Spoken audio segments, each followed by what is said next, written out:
नमस्कार। अभी हम बात करने जा रहे हैं पूर्व मंत्री श्याम रजक जी से। इनसे हम जानेंगे कि ऊँट किस करवट बैठना है, 10 तारीख को काउंटिंग होना, किसकी सरकार बनी है, क्या क्या क्या इस पे मतलब कि गुनाह भाग चल रहा है। तो सर, जनता ने ईवीएम में कैद कर दिया है। 10 तारीख को 10 तारीख को बता देगा कि जनता किसके वोट देना चाहती है। तो सारा जो मतलब सर्वे रिपोर्ट जितना भी मतलब चैनल का, वो आपके गठबंधन को ज़्यादा बढ़त दिखाया जा रहा है। ये तो जो सर्वे रिपोर्ट है टिप्पणी नहीं कर से चुनाव जीतेंगे और सरकार बनाएंगे। तेजस्वी के नेतृत्व में महागठबंधन की सरकार बनेगी। एनडीए तो अभी भी दावा कर रहा है कि जीत हमारी तरफ है, जीत हम जीतेंगे। उनको मुबारक हो, 2 दिन और जश्न मना लें। हम जश्न नहीं मनाएंगे, हमारी सरकार बनेगी, हम काम करेंगे। जनता ने जो अपेक्षाएं हैं हमको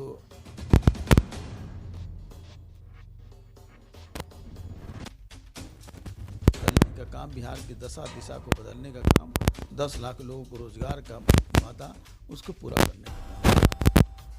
क्या लगता है आपको, का है कि बार बार मतलब प्रधानमंत्री तक बोल रहे हैं कि जंगल राज के युवराज हैं, यहाँ पे आने के बाद फिर से जंगल राज की वापसी हो जाएगी। वही लोग हैं जो दंगा राज लाए थे, वही लोग। जंगल राज का माने क्या? मुंगेर की घटना, गोपालगंज की घटना, जो बिहार के पटना शहरों में जिस तरह के बलात्कार, जिस तरह के लूट फरेब हो रहे हैं, वो घटना। तो ये तो नीतीश कुमार जी के राज में जंगल राज है, इस पर भी उनको बोलना चाहिए। ये उनका जंगल राज है ना। 15 साल में लोग जानते हैं। पूर्व के पौराणिक काल में राम रावण के युद्ध हुआ, क्या हुआ, उस पर अभी आज तेजस्वी का नेतृत्व है और युवा नेतृत्व है। इसने कुछ करने का, और आम लोगों ने जब विश्वास व्यक्त किया है, जनता में जिनको विश्वास नहीं है, मतदाताओं पर विश्वास नहीं है, वही लोग इस तरह की बात करते हैं। जनता का हम आदर करते हैं, और आदर जब इसलिए करते हैं कि जनता ने जो फैसला लिया है उसका समादर करना चाहिए। लेकिन उनको जनता के फरमान पर विश्वास नहीं है, क्योंकि वो खुद युवराज बनना चाहते हैं, हम सेवक बनना चाहते हैं। तो मतलब खासकर आप पर भी आरोप बार बार ये लगाते हैं, नीरज कुमार मंत्री भी आरोप लगाए हैं कि कभी श्याम रजक ने एनडीए का गुणगान करते थे, आज वहाँ चले गए हैं तो एनडीए उनको खराब लग रहा है। कौन क्या बोलता है उस पर हमको कुछ टिप्पणी नहीं करना है। ये लोग मेरे दरवाजे पर बैठ करके क्या क्या करते थे और क्या क्या कहते थे, उन चीज़ों को उल्लेख हम नहीं करना चाहते हैं। ये बताइए कि मतलब यहाँ सरकार मतलब बनने की बात चल रही है, तो ये भी इल्ज़ाम आपको लगाया जा रहा है कि वामपंथ को आप लोग अपने मतलब कुर्सी हासिल करने के लिए आप लोगों ने अपने गठबंधन में शामिल कर लिया। देखिए, ये हताशा वाला बयान है इन लोगों का। इन लोगों को सब कुछ बचा नहीं है, ये लोग हताश हो गए हैं। हताश होने के बाद आदमी चिड़चिड़ा जाता है, और चिड़चिड़ाहट में उल जलूल बात करने का काम करता है। मुख्यमंत्री जिसके उल जलूल बात कर रहे हैं, हताशा वाली बात कर रहे हैं, तो उनके जो पिंडी लोग हैं वो लोग भी तो यही सब कर रहे हैं। तो उस पर हम उसको कुछ लेना देना नहीं। तरस आता है, और मैं ऐसे लोगों को शुभकामना देना चाहता हूँ। तेजस्वी यादव पे ये भी इल्ज़ाम है कि उनको अनुभव नहीं है सरकार चलाने का, कैसे वो सरकार चला पाएंगे। अनुभव है कि नहीं है, ये तो जनता फैसला जब कर दी है तो इसको दिखलाने का काम। अनुभव का सर्टिफिकेट उनसे नहीं लेना है जिन्होंने भ्रष्टाचार किया है, जिसने कई तरह के कानून व्यवस्था को गिरावट किया है। जो मोछ वाले या तोंद वाले जिन लोगों ने और सृजन घोटाला किया है, उनसे मुझको सर्टिफिकेट लेने की ज़रूरत नहीं है। सर्टिफिकेट लेना होगा जनता से, और जनता ने सर्टिफिकेट तेजस्वी यादव को दे रही है। बार बार एनडीए के नेता ये भी आरोप लगा रहे हैं कि मतलब लालू यादव उनकी पत्नी को पोस्टर से गायब कर देते तेजस्वी यादव, अपने माँ बाप का नहीं हुए तो जनता के क्या होंगे। जब वो अपने नेता अटल बिहारी वाजपेयी, अडवाणी का नहीं हो सकते हैं, उनको कहने का क्या अधिकार है? उनको क्या अधिकार है? हम लालू यादव, हमारे में आस्था है, और ये तेजस्वी यादव हमारे व्यवस्था है। व्यवस्था के प्रतीक हैं तेजस्वी यादव, और आस्था के प्रतीक हैं लालू यादव। इसलिए आस्था का, व्यवस्था का ये जोड़न है। इसलिए ये बात वही लोग कर रहे हैं जिन्होंने जॉर्ज फर्नांडिस को, जिसने शरद यादव को, जिसने चंद्रशेखर को, जिसने अटल जी को, जिसने अडवाणी जी को, न जाने कितने नाम है। अगर नाम लेने लगूं तो बहुत लंबी सूची हो जाएगी। इन लोगों को अपमानित करने का काम किया है। आज कहाँ है भारतीय जनता पार्टी के पोस्टर में अटल जी का और अडवाणी जी का फ़ोटो? कहाँ है मुरली मनोहर जोशी का फ़ोटो? उनका नहीं है। वो लोग उनमें नहीं, वो सिर्फ सत्ता के लिए, कुर्सी के लिए। हम जनता के लिए, हम बिहार के विकास के लिए।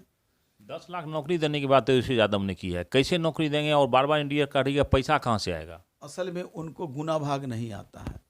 वो सिर्फ मुख्यमंत्री बन गए, मंत्री बन गए, वो बजट जो पेश करते हैं तो बजट को पढ़ने का भी काम नहीं करते हैं। बजट में होता है प्लान हेड और अनप्लान हेड। 40-45% पैसा लौट जा रहा है, इसलिए कि रिक्तियां हैं। ये सेंसन पोस्ट है 4.5 लाख। उस सेंसन पोस्ट पर आप एक क्षण में उसको आप भरने का काम करेंगे तो पैसे की कोई दिक्कत नहीं होगी। और फिर राष्ट्रीय जब औसत पर जब हम 5.5 लाख देंगे तो उससे जो हमारी अर्निंग होगी, उससे रेवेन्यू आएगा, उससे रेवेन्यू से टैक्स आएगा, टैक्स से लोगों को दिया जाएगा। आज कई तरह की टैक्स कमी हुई है रेवेन्यू में, इसको भी हम लोग समीक्षा करने का काम करेंगे।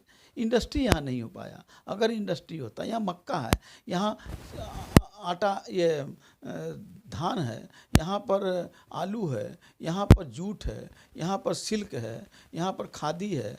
अगर इन सब चीज़ों को बढ़ावा दिया रहता तो आज लोग बेरोजगारी से नहीं बल्कि रोजगार में अपने आप को प्रतिस्पर्धा करते और उससे जो अर्निंग होता उससे बाज़ार में सामान खरीदते और उससे हमको टैक्स मिलता, रेवेन्यू मिलता।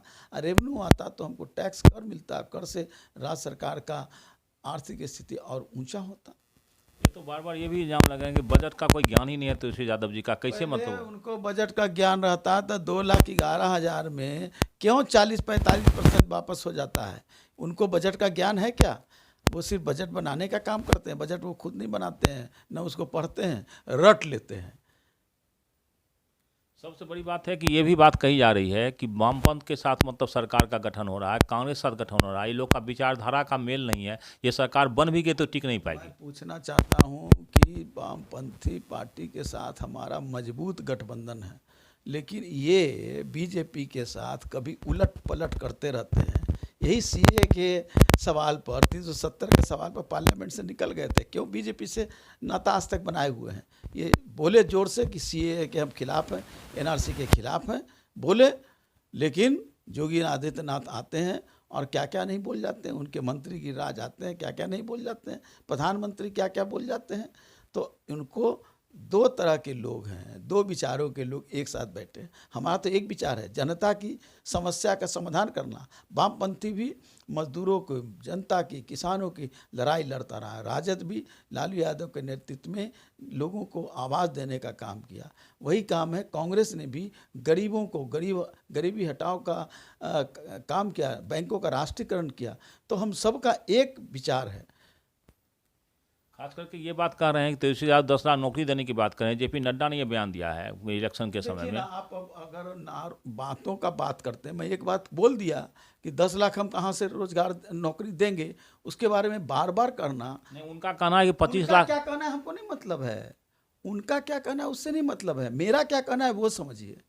उनका कहना, अगर आप उसके प्रवक्ता के रूप में अगर आप आए हैं तो कभी बहस करा लीजिए।